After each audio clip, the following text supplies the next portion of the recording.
I tend to use McConkie quite a bit, mainly because he was considered a theologian in Mormon circles. He was a Mormon apostle.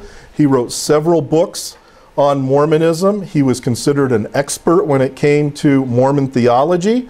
It was even said that at his eulogy, when he died in the mid-1980s, it was actually said that whenever the brethren, the leaders in the Mormon church, had a question on doctrine, they went to Brother McConkie for the answer.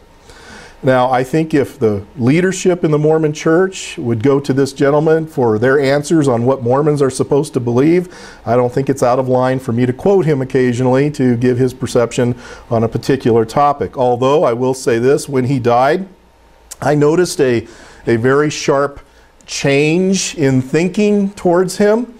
It was almost as if before his body reached room temperature, there were already Mormons that were wanting to distance themselves from the teachings of McConkie.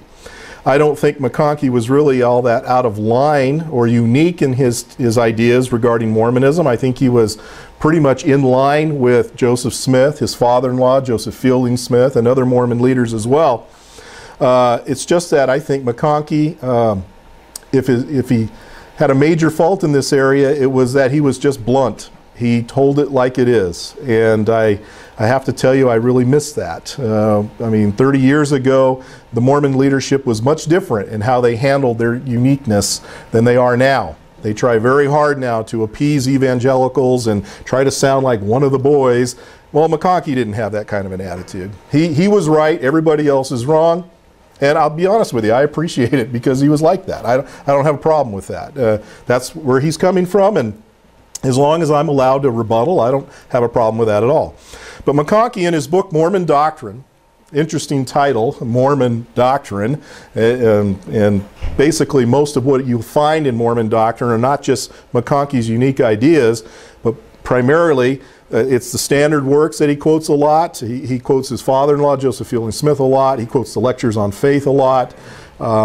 He quotes Joseph Smith a lot. And this list that I gave you would not be considered heretical by the average thinking Mormon.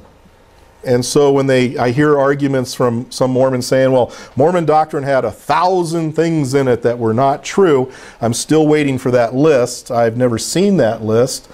But what I find is, even though there were some leaders that had some problems with his first edition, the 1958 edition, which is worth about $300 right now, but I find that the biggest problem they have with it was not so much the doctrinal content, it was just the way he said it. He was very blunt.